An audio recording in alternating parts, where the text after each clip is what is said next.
ImageReady 3 te propose d'animer très facilement du texte comportant des effets et des déformations.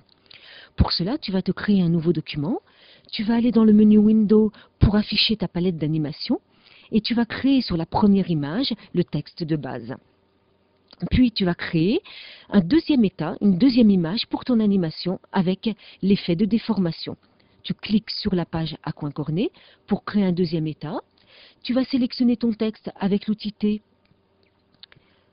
Tu vas cliquer glisser pour le sélectionner et tu vas aller en haut sur la palette d'options pour déformer ton texte comme tu le souhaites. Tu vas par exemple utiliser l'option flag et puis le déformer à ta guise. Un petit peu plus. Voilà. Et tu dis OK.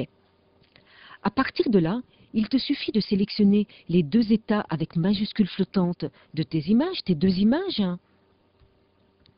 puis de cliquer sur l'icône ici pour placer des étapes intermédiaires. Tu vas par exemple demander 5 images en choisissant comme paramètres la position et les effets. Et tu vas dire OK.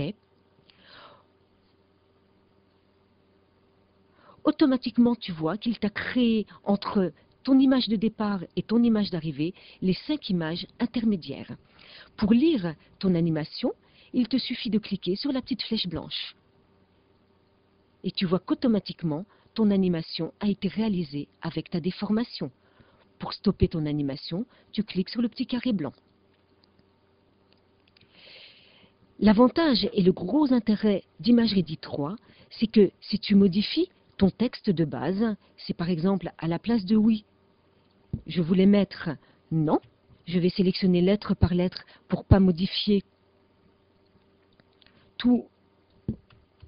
Je vais faire N, O, N. Tu vois qu'automatiquement, toute ton animation est rebâtie avec ton nouveau texte.